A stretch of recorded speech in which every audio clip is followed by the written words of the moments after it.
I still remember exactly how it felt, standing on our deck overlooking Puget Sound, Vanessa's head against my shoulder as we watched the sun disappear behind the Olympic Mountains.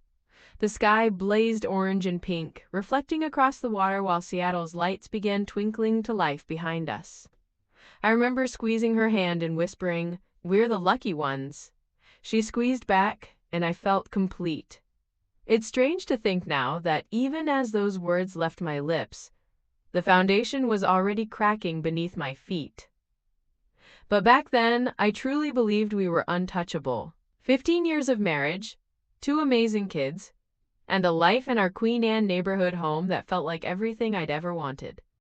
At 41, my career as an architectural project manager at Pinnacle Designs had finally stabilized after years of climbing the ladder. Vanessa was flying high after her promotion to marketing executive at Digital Horizon Media, something we'd celebrated with champagne and promises of the bright future ahead. Our kids, Tyler and Lily, had their routines, weekend brunches at our favorite waterfront spot, where they'd always order the same things. Tyler, analytical and thoughtful even at 12, would debate the merits of Belgian versus American waffles, while 9-year-old Lily colored placemats with the artistic talent that constantly amazed me.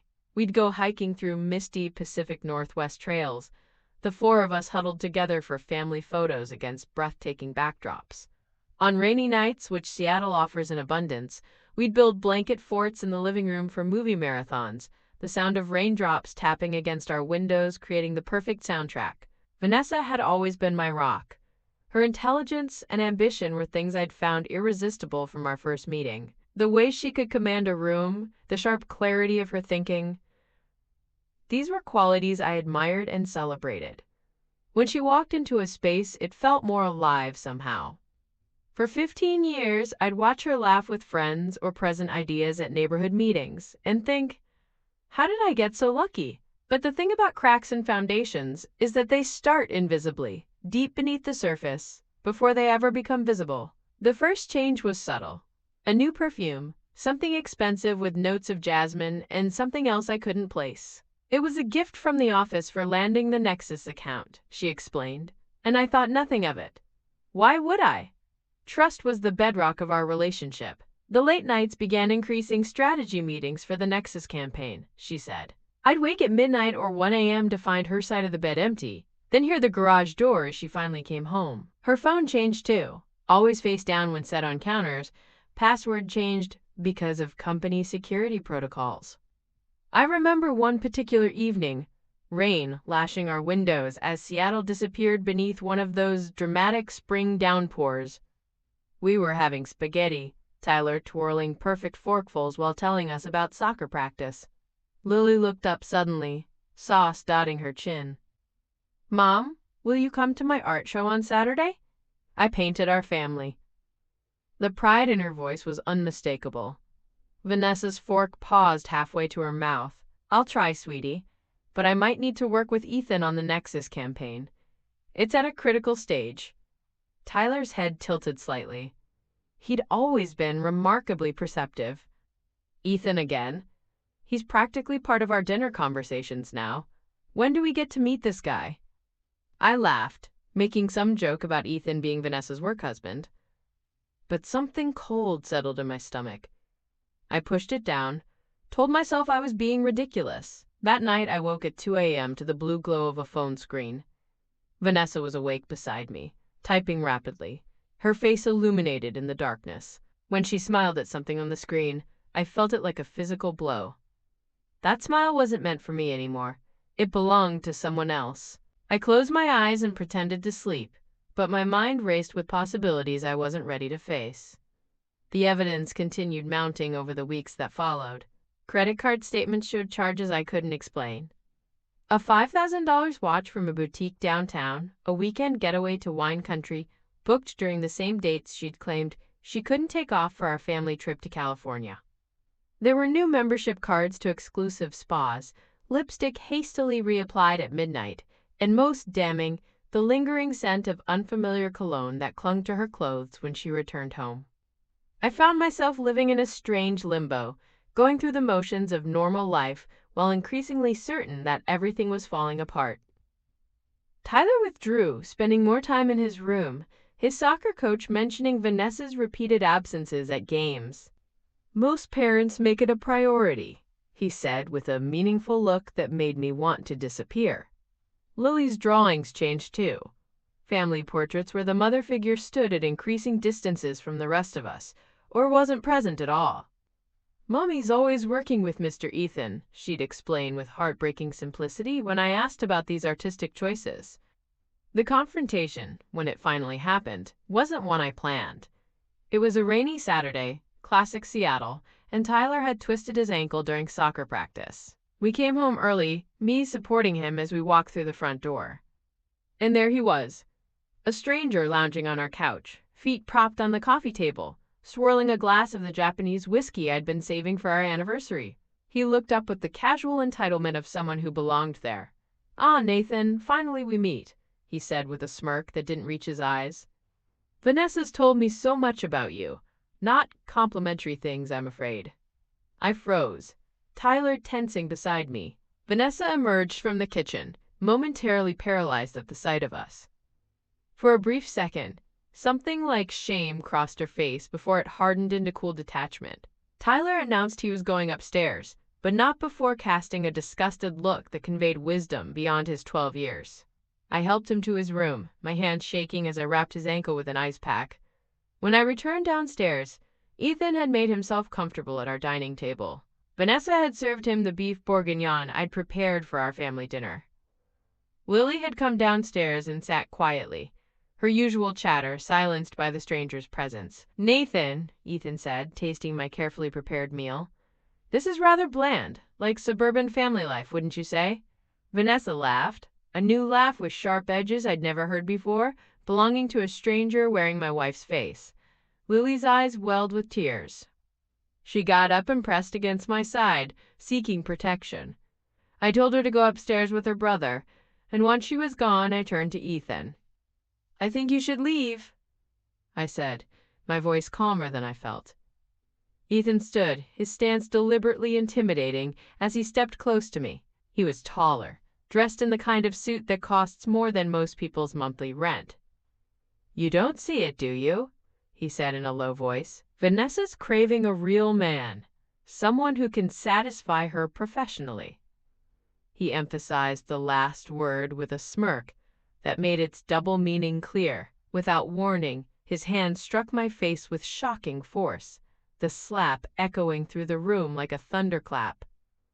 "Know your place?" he hissed. Vanessa gasped, but didn't move to intervene, her eyes distant as if watching a scene in a movie rather than her husband being assaulted in their home. In that moment, something fundamental shifted inside me. The pain of the slap wasn't what registered. It was the realization that this man thought he could walk into my home, humiliate me in front of my children, and face no consequences. "You think bringing another man into my home to humiliate me in front of my children is acceptable?" My voice was deadly quiet, a calm before the storm. Something primitive awakened in me. In one fluid movement, I grabbed Ethan by his expensive shirt collar and slammed him against the wall. The picture frames rattled, and his eyes widened in genuine shock. "You walked in here and threw my dignity at your feet," I growled, my face inches from his. "But today you'll learn there are rules in this house." Fear flickered in Ethan's eyes, the first genuine emotion I'd seen from him. From the corner of my eye, I caught Tyler standing on the stairs, watching. The boy's expression transformed from shock to something like respect. And in that moment, I understood how much my response mattered, not just for me, but for my son's understanding of what it means to be a man. I marched Ethan to the door and literally threw him out into the rain. When I turned back, Vanessa stood in the entryway, face contorted with rage. "You think you've won today?" Her voice dripped with contempt. "You just signed our divorce papers." I met her gaze steadily, and surprisingly felt something like relief wash over me. Maybe I did. But what you don't know is that I've been ready for this for a long time. And the cards I haven't played yet, those are the most interesting ones. That night, I lay awake while rain pounded against the windows of our home. The children slept, unaware that their world was about to dramatically change. By morning, I'd made a decision. This wouldn't be a typical divorce where emotions ruled and everyone lost. This would be strategic. The next day, I drove to Seattle's financial district. Not to my office, but to the Glass and Steel building housing one of the city's most formidable divorce attorneys. Jennifer Ramirez's reputation preceded her, a former prosecutor turned divorce attorney known for dismantling opponents with surgical precision. Her office overlooked Elliott Bay, the Space Needle visible through floor-to-ceiling windows. "Tell me everything," she said after I'd explained the basics. "Leave nothing out."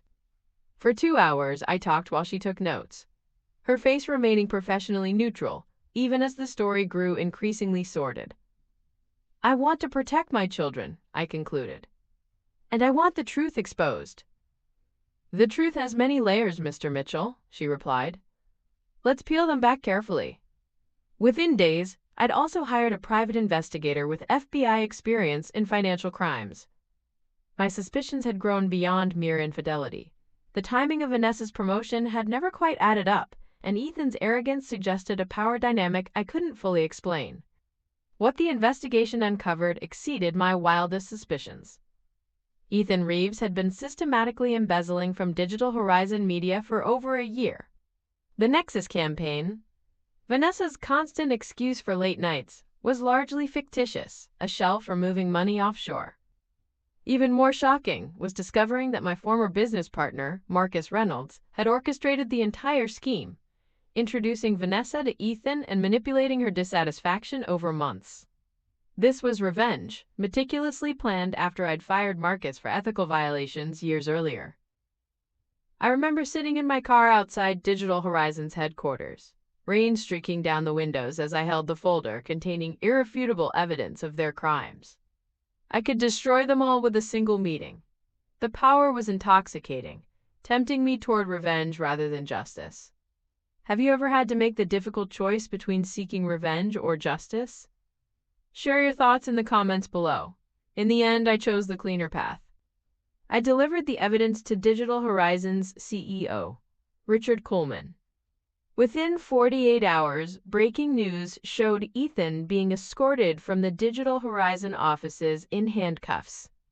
By evening, Vanessa had been fired, her company access revoked. The divorce proceedings moved swiftly after that. Vanessa's lawyer, seeing the evidence against her, advised settling quickly. She received nothing beyond her personal belongings.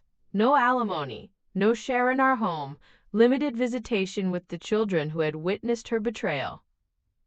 As months passed, I learned through Tyler that Vanessa had been forced to sell her luxury car and designer clothes. She'd moved to a rundown apartment complex in South Seattle, the kind of place she'd previously referred to as, quote, quote, quote, quote, quote, quote, quote, to die. I took no pleasure in her downfall, only relief that my children were protected from further harm. One night during a particularly fierce Seattle storm, my security system alerted me to movement at the front gate. Through the rain-streaked camera feed, I saw Vanessa standing there, soaked to the skin, her once perfect hair plastered to her face. Against my better judgment, I ventured outside. The moment she saw me, she rushed forward, collapsing to her knees on the wet pavement. "Nathan," she sobbed, mascara running down her cheeks. "Please give me another chance. I was wrong, so wrong. I have nothing left." Rain pounded down on both of us as I looked into the eyes I'd once trusted completely. Where I expected to feel satisfaction or vindication, I found only emptiness. "The chance was in your hands, Vanessa, but you threw it away a long time ago." I turned and walked back inside, closing the door on that chapter of my life. The hardest part of rebuilding was helping Tyler and Lily understand what had happened without destroying their relationship with their mother. I never spoke ill of Vanessa to them, even when they came home from visitations upset by her attempts to rewrite history. "Dad, she says she made a mistake and we should all be a family again," Tyler said after one such visit. "What do you think about that?" I asked, careful to keep my tone neutral. He shrugged, suddenly looking older than his years. "I think some breaks can't be fixed." His wisdom broke my heart and made me proud simultaneously. As spring bloomed across Seattle, something unexpected blossomed in my life as well. Olivia Carter had started as a friend of my sister's, introduced during those chaotic weeks after Vanessa's departure. A kindergarten teacher with genuine warmth, she'd offered to help with Lily during the transition. What began as casual conversations over coffee while Lily drew pictures nearby evolved into deeper discussions about resilience and second chances. By summer, Tyler had taken to inviting her to his soccer games, and Lily asked for her help with art projects. Without fanfare, Olivia had become essential to our healing. One evening, as we walked through Woodland Park, Seattle's sunset painting the sky in watercolors behind us, I realized how much my perspective had changed. "I'm thinking about time," I told her. "How it doesn't necessarily heal all wounds, but it gives us distance to see them differently." "And how do you see them now?" Olivia asked, her hand warm in mine despite the evening chill. "As the path that led me here," I said simply, squeezing her fingers gently. Months later, I proposed to Olivia in that same park, with Tyler and Lily part of the surprise. When she said yes, Lily threw her arms around her waist, looking up with shining eyes. "Are we really a family now?" The joy in that moment felt like sunlight after a storm. Warm, healing, illuminating a path forward that I once couldn't imagine. In the years that followed, I established a foundation called Restore Dignity, dedicated to helping people who had experienced betrayal rebuild their lives. Tyler and Lily grew into confident, resilient young people, carrying the lessons of our family's darkest days as wisdom rather than wounds. I sometimes think about Vanessa, who eventually moved to Portland and remarried. I hope she found peace. Ethan served 3 years for financial crimes, while Marcus received 7 for orchestrating the scheme. Justice, it seems, has its own timeline. Looking back, I don't regret my choices. I didn't choose revenge. I chose consequences. I chose to stand firm rather than bend until I broke. I chose to protect what mattered most: my children, my dignity, and my future. If you've experienced betrayal or watched someone close to you go through it, what helped you heal? Your story could help someone else going through a similar struggle right now.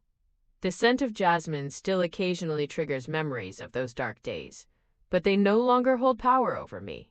Instead, I breathe in the present. The aroma of coffee on Sunday mornings with Olivia, the smell of grass at Tyler's college soccer games, the scent of paint from Lily's art studio. Our home overlooking the Sound contains new memories now, ones built on honesty and genuine love. We still watch those spectacular Seattle sunsets from our deck, Olivia's head against my shoulder. Sometimes I whisper, "We're the lucky ones." But now I understand what makes us truly fortunate isn't the absence of storms, but finding someone who holds you steady when they rage. Someone who sees your broken pieces and doesn't run. Someone who helps you rebuild, stronger than before. If you found value in this story, please consider subscribing to hear more journeys like mine. Each of us has weathered different storms, but in sharing them, we find common ground, and perhaps the courage to face whatever clouds gather on our own horizons. Because that's the truth I've discovered.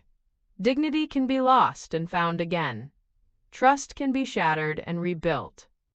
And sometimes, the most beautiful lives are those that have been broken open and carefully, lovingly restored.